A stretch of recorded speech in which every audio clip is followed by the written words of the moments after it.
Hello, my name is Melissa Evans. I'm the managing editor of the Long Beach Post, and welcome to our daily live chat here on Facebook and Twitter.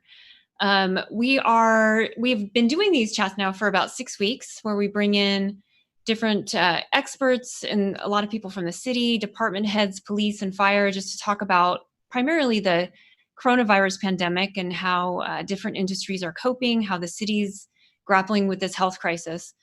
Today I'm happy that we have today Barry Vince, who is the founder of Two Roads Professional Resources. And so Barry runs a staffing agency that essentially helps companies find the right personnel.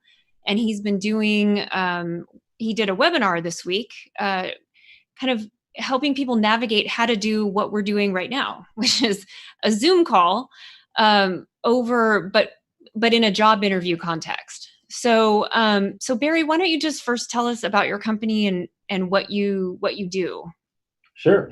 Well, thanks, Melissa, for having me on. I appreciate it. So I started back in the days of McDonnell Douglas. You Long Beach folks would know that. Back in the recruiting and the building of the C-17 aircraft with McDonnell Douglas, and we ventured off and formed Two Roads 24 years ago. And we're a technical staffing company, work with aerospace suppliers and defense contractors around the country. And we have a staff of recruiters here. Our office is in Huntington Beach, and we work across the country providing all kinds of different people employment opportunities. In my spare time, I also work with a lot of companies on their strategies and culture on how to onboard people, retain people, interview people, and all those types of things. So that's what we've been covering lately, probably more so than the actual recruiting side. Okay. So how is what you do changed with the health pandemic and with the inability to meet in person? Sure. Well, it's changed a lot. Basically, companies have moved to a virtual interview platform where they're actually making hiring decisions all, via, emails and then webcams and conversations and panel interviews and presentations and so forth. So it's all gone electronic, like I guess we all have lately. Mm-hmm. Yeah. So, so even doing something like this, I mean, even doing interviews like this, it's awkward. And I want to talk about some of the nitty gritty stuff because we've got like a lot of, this is graduation season. So we've got a lot of new graduates heading into we all feel very bad for the class of 2020 because they're walking into not only this virtual world, but also a lot of economic uncertainty. So even as I'm sitting here talking with you, the eye contact situation is weird with doing Zoom. So if you could just talk about, like, if you do manage to get a job interview and you schedule maybe a Zoom meeting, how do you actually manage the interaction with the person that you're talking with? Yeah. Well, number one on the eye contact, which it is difficult because I'm working on a split screen right now. So if I look at Melissa, I'm looking over here, or if I'm looking at the camera, I'm looking up there. So it does get a little bit challenging. But I guess really what it comes down to, my biggest tip on virtual interviews and interviewing in general is preparation. That begins with your camera angles, your background, whatever you might have going on, eliminating distractions and so forth. And it's all in the preparation. I mean, I would practice with friends on Zoom, do Facebook, FaceTimes, whatever it might be. Get used to being in front of a camera because it is difficult, and it brings new challenges, and it also brings a lot of opportunities before an interview, particularly because you can have cheat sheets and you can have all kinds of different information, right off camera that people can't see, but you can always refer to make sure you cover, things you want to in an interview. So there's advantages and disadvantages, like Sure. everything. Yeah. So should you actually look at the camera then, like I'm doing now, or should you look at the person that you're talking to?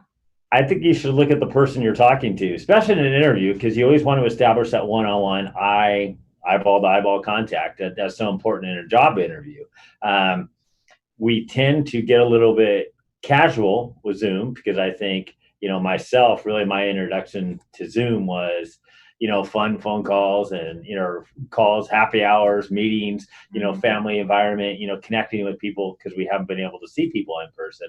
So that's a little bit of a trap, because I think the virtual calls have been casual, but nowadays that companies don't really have another option, and we are just doing virtual interviews to actually make hiring decisions and career decisions for people. They need to be taken seriously and prepared for. Right.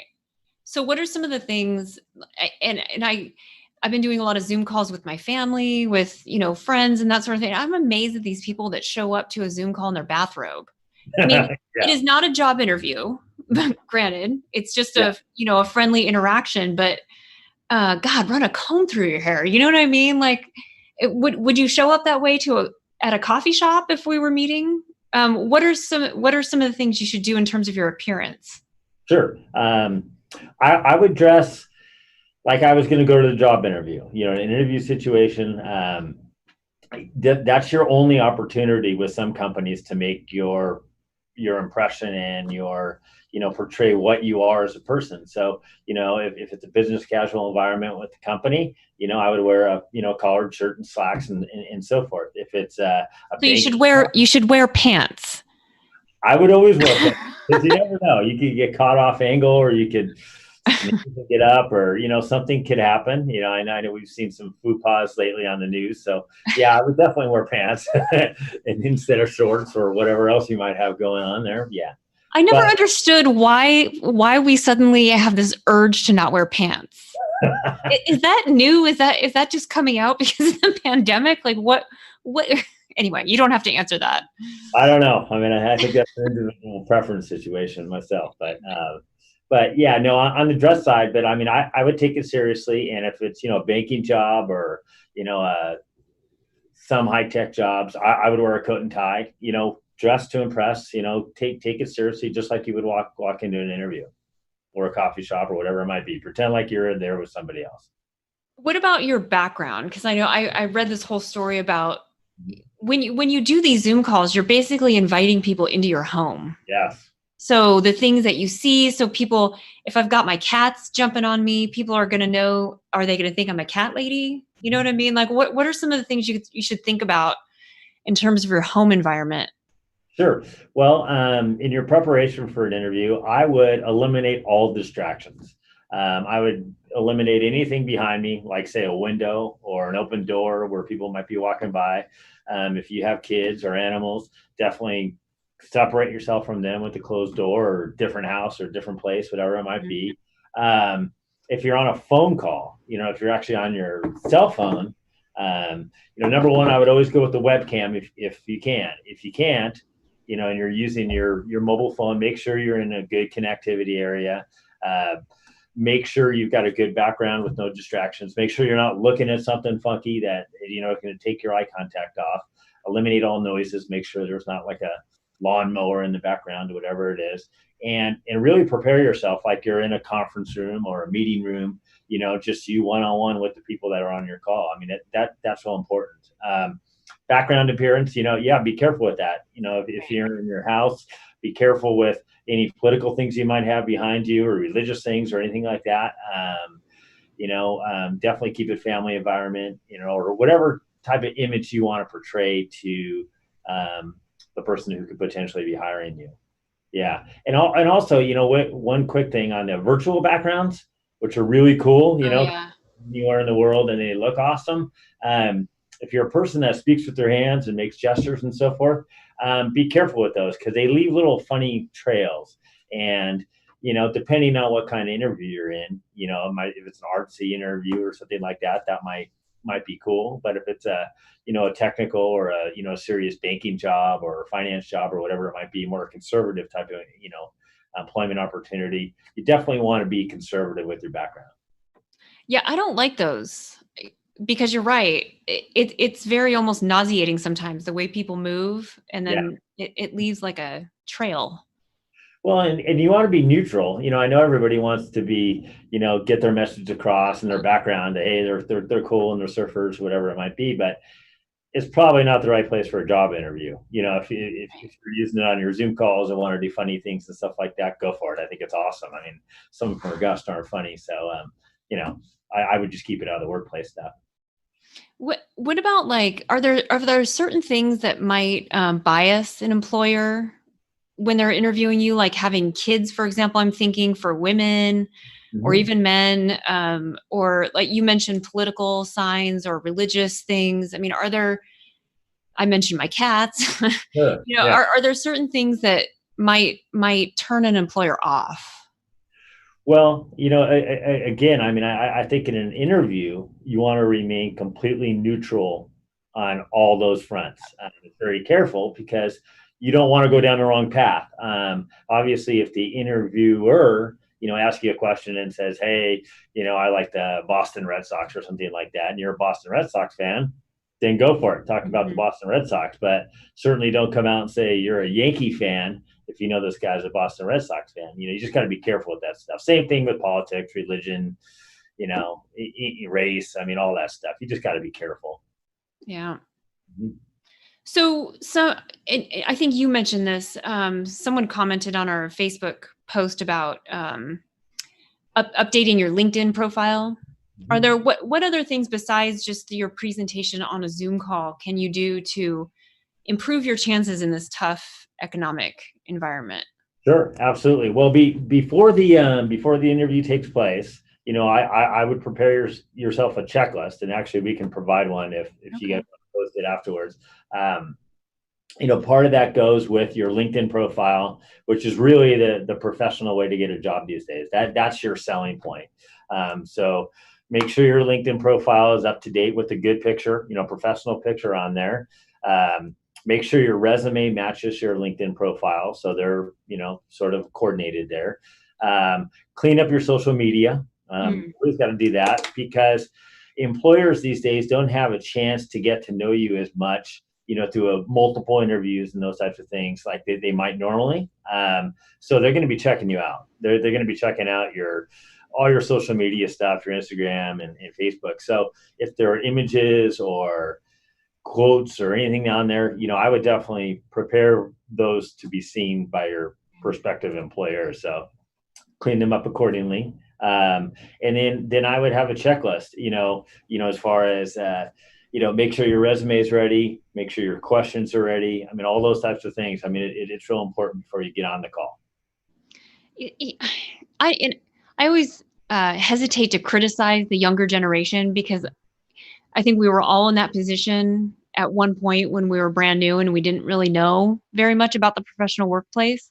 Mhm. But just writing, we were just talking beforehand about uh, just knowing how to write an email, Mhm. a professional email. Do you guys help people with that, or do you see problems with that, or are you dealing more with mid career type people? Sure. I mean, we deal mostly with mid and higher level career people, but I do see that all the time. It's amazing the misspellings on resumes or on their LinkedIn profiles or using, maybe slangish terms type of, ways to describe your background. I mean, you got to be careful, be conservative on those types of things. I will tell you though, the youth and the graduates now definitely have a big advantage over the experienced old guys like me on, because they're used to today's technology where I've had to adapt to video calls and so forth where most younger people have grown up through that, whether it be Instagram or Snapchat or Facebook, FaceTime, all those different sources where old guys like me have had to adapt a little bit. And here I go. I just said I didn't want to complain about the younger generation, but I'm going to. Yeah. Steve, he's in his late 50s and I'm in my mid 40s. And so we talk sometimes at like career days to journalism students, and I teach a class. And in fact, I just gave my last class on Wednesday, and I was kind of giving my students sort of a layout of the job picture, which for journalism is never good. Right. Um, but we always laugh because here we are, professionals who hire. Mm-hmm. I'm somebody who hires interns, and I hire and I'm offering myself to you. Mm-hmm. I'm always stunned at how few students take advantage of that. Right. Like, go up and if someone's offering you help, Yes. go get their number. 100%. Mm-hmm. Yeah. And that networking, I don't think has changed, Mm-hmm. right? I mean, it's still important to kind of know people Oh, sure. Yeah, like a lot of progressive companies will go towards a mentorship program or a mentee program and so forth. And really, it's just, begins on the internship level where, you're in college and you get an internship for a program and you can take that all the way up. And then really, you're just going to turn around and pass it back on to the younger generation when you hit those stages like you are now. I mean, that's one of the cool things about helping people out. It's Yeah. one part of the jobs. Yeah. Well, so what would you recommend for maybe a person in their early 20s who's maybe a recent grad or somebody with limited professional experience? What would be your advice in a general sense, not knowing what industry or even industry specific for what you deal with? What would be your advice for those people entering the job market right now? Sure. Well, number one, I would start on LinkedIn. I would build yourself a profile. If you don't have professional experience, take your college experience. Put some of your projects. Make it look like you were sort of on the job while you're in college. List those projects because recruiters or HR people or hiring managers will be looking at, and they have similar interests. And so you're looking for some type of connection to the people that are hiring you or prospectively Mhm. hiring you. Definitely the social media side, clean that up, and then I would be aggressive. I would be aggressive. I would network with people as much as humanly possible. I would find companies besides just applying on, maybe deal with, potential like college recruiters and outplacement sources that way. Um, and then, yeah, like I said, I mean, just be aggressive, be patient. It's going to be hard. Let's just face it. I mean, depending on what type of field you're in, you may be in for a rocky road for the next year, and you might need to take some positions that aren't exactly in your field for a while to gain some experience. But maybe when you're doing that, you're gonna have to compromise. It might not be your dream job, but maybe there's some portions of that job that do add to your experience level that will help you get your dream job. And actually, we're one of our reporters here, Stephanie, is working on a story which I'm excited about, where she's going to be talking to graduates who graduated into the Great Recession Yeah, and asking their advice, like what they did for those couple years when there were, sure. we were in dire straits. So, I mean, it's a tough time, but this isn't, a lot of people make it too. Oh yeah, oh yeah. I mean, I think we'll all make it. You just like I say, you just got to stay positive, be patient, and hang in there for a while. It's going to be rocky roads, and I'm really interested in reading that article. Hmm. I want to see what they ended up doing. Uh, Right. I mean, I would imagine that some probably had to live with their parents for longer than they hoped. sure. um, Sure. Well, I mean, we're coming out of an unprecedented time. The college graduate, before this happened, um, had multiple opportunities. I mean, right. jobs, galore. I mean, we've never had a stronger job outlook, in our country's history. I don't think, say than the past 5 years. And so Hmm. those people have had great opportunities, and they've also had, probably some luxury and comfort in knowing they can spend money and get apartments and cars and so forth and be pretty aggressive because they knew they were going to have employment. This graduate class is going to have a different challenge, and yeah, I'd say be as conservative as possible. Batten down those hatches. Keep your money handy, and just keep on plugging along. You also mentioned something interesting before we went live about from the staffing part side, from the business side, that there's a lot, there's very generous unemployment being offered right now. So Correct. the state benefits and then the federal, another $600, I think, on top of that. So you Yeah. were mentioning if you earned any less than about 40,000 a year, Right. you're now getting unemployment. Sure. You're actually losing money by taking it. So companies, you said, are having a hard time finding those lower wage positions. Absolutely. It's a completely unique situation for, say a 3 month period where, yeah, I mean, if you've been furloughed and laid off, the money is pretty good right now. I mean, Right. it's like, Especially in states with low, like Alabama or, where oh, the cost of yeah, living is a lot less. Heck yeah, and if you had the opportunity to, enjoy yourself outside, I mean, I guess it'd be pretty awesome. I mean, unfortunately, we're all cooped up a little bit, but that has created a unique problem for, say, your Amazons right now, and your companies that are hiring, 100,000 people. I mean, some companies are hiring a lot of people right now, and Hmm. they can't find them because of that situation. I think there's some recent legislature coming through in the last couple of days that might change that situation. But as of today, it's a bit of a challenge. Yeah. Would you say you're in order to get unemployment, obviously you have to have usually paid into Right. unemployment. Right. So if you're somebody who's maybe in your late 20s, early 30s, who's been laid off, maybe you're in the service industry and you have an opportunity to work, but you choose instead to just collect unemployment for a bit, would you recommend, should you get yourself back into the workforce, would an employer kind of look down upon a gap in employment? Well, again, we're looking at a unique situation, and in a very temporary situation, assuming we're looking at 3 months, or Hmm. somewhat close to that in time. I mean, obviously, if it drags on years, that's going to be a different situation.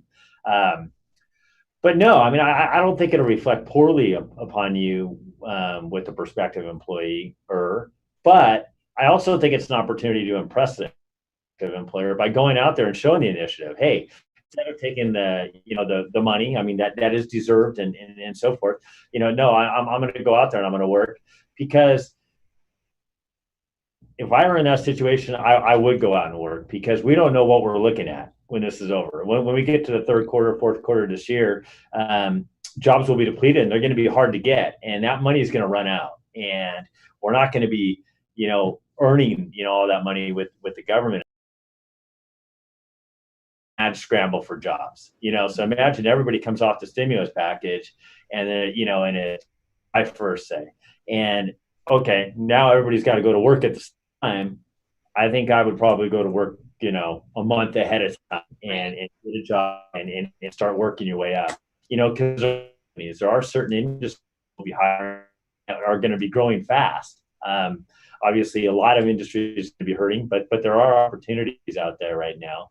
Like I used Amazon as an example. I mean, I have a lot of friends that moved out of the industry, started working at Amazon, and within a month or two went from 15 to $25 an hour. I mean, there's opportunity there, and like I say, maybe it's not your, but money's money, and we all have to earn a living. So I would position myself ahead of the mad pack. Would be God, we're already at almost at 1:30. Yeah, So what would be, I know you have a teenage son, right? yes, I do. About 15 or so? He's 13, Okay, going off 13. 15, but yeah. So a little young, but he doesn't have to worry about the job market yet. But if you were to tell your son like what industry you should go into, knowing what you know about where we are in this economy, say your son was a little older, maybe 18, Mhm. what would you advise? What are the good industries, I guess? What would be, where are the jobs going to be in 3 to 5 years? Well, in a field that I'm very close to, I mean, science and math are, you cannot go wrong. I mean, Mhm. you're set up there for the next 15 years or so. College graduates, and through, I mean, today, in today's climate, are still getting multiple opportunities. I mean, you cannot go wrong with science and math related type industries. No doubt about that. Other industries, I mean, I think the finance industry. I mean, obviously, like on the computer software, is a good field. Yeah, I mean, I would stick to the technical sides. I think the rest is a little questionable. I mean, banking, finance is always going to be there. Legal is always going to be there. Medical is always going to be there. I mean, you can't go wrong if that's in your interest. I think the hospitality industry, anything to do related with travel, That's probably might not be. I mean, I think that's going to be pretty competitive for a long time. Don't go into journalism. I'm But we just got kidding. great journalists Actually, out there. please go into journalism if you are a dedicated journalist. But it's definitely, I tell my students, unless you're really committed to doing it, it's, you know. Yeah, yeah. Um, any other thoughts, advice for people who are either mid career or younger? Um, I mean, just stay positive, stay confident. The jobs will be there. The jobs are there now. I think you're just going to have to be flexible on your dreams for a little while, but you know, yeah, it'll be okay. I mean, it wasn't too many months ago that we had the lowest unemployment in our in history, and I think it'll be a slow ramp up in some industries, but everything will be all right. Ian, you were actually we were talking earlier about some of the jobs. We've got the census coming up, so they need Sure, census takers, and also the governor announced last week they're looking for thousands of new contact tracers as part. sure. And you said you do some work in that area. Yeah, we're coordinating with some testing centers and then some some companies in that field, and yeah, there's hundreds of jobs, if not thousands in Southern California for people to do the safe job. But yeah, they're doing the testing, and that's just good, temporary positions at least to you know put a band-aid on things for a little while. Mhm. Just bide your time until things get a little bit better. Yeah, I think we're all going to have to do that for a while. I mean, it's just a new frontier. I mean, I don't think anybody really can predict what's going to happen, in most industries. It's just we're just going to have to hang in there, keep the positive outlook, and keep rolling. Yeah. I mean, even like government jobs, which used to be kind of Sure. the safe route. I don't know that even a government job would be foolproof right now. There's governments that are going to have to do some cutting, but Yeah, I mean, but I would think that there would be industries, that we can't even imagine that are going to pop up out of this. I mean, say the virtual industry, right? Take your companies like Zoom and WebEx and go-to meetings and so forth. I mean, those companies are hot right now. I mean, right. they can't hire enough developers and so forth. So that's going to be going on. I also think like it's somewhat maybe in the banking and the mortgage industry, because after the dust settles and everybody has to sort of get back on track financially. I mean, I know there's a lot of people in the Small Business Association that are getting jobs within there. I mean, they're hiring a lot of people. I mean, keeping up with all the effects of what have happened here. There'll be new industries and support industries that are going to be popping up every day. So, again, that's just staying active. I would read. I would spend some time every single day reading on emerging industries that are going to be popping up, looking at companies saying, hey, how can my skills pertain to those? Because there will be definitely, like LinkedIn, Twitter, get on industry sites. Don't just read the gossip stuff and the doom and gloom stuff or the sports stuff or whatever it might be that we all sort of like reading.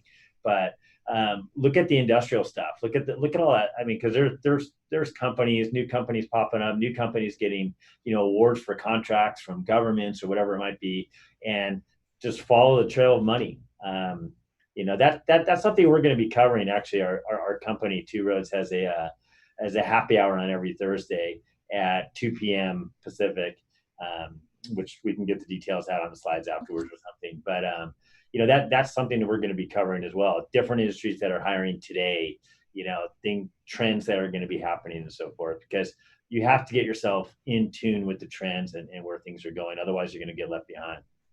Okay. Yeah. And I always tell my students, if you're good and talented and your willingness, I think, is probably the number one quality, just willingness to learn. There's definitely a place for you in any industry, no matter how tough it is. So There is a place, but you also have to position yourself to mhm, be in that place, right. because, you know, being in our house alone and watching TV or something like that's not going to really help you find a job. No.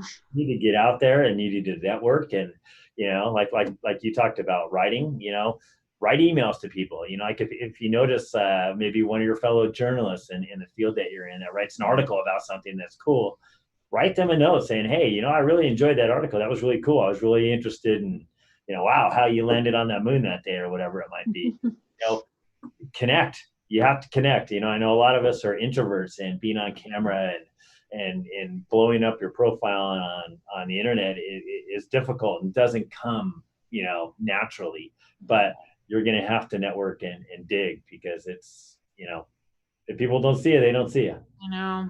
I'm bad at that, but I think a lot of people are.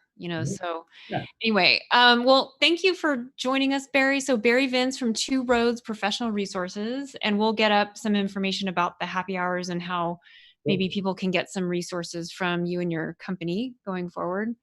But I appreciate you joining us, and we'll talk tomorrow. I think tomorrow we're going to do our live chat will be a discussion with some of the staff people here about covering this coronavirus. One of our guests fell through tomorrow, so we're going to do kind of a staff thing here tomorrow. So thank you for Sure. watching. I'm going to bring a whole bunch of questions. Okay, good. Thanks. Thank you.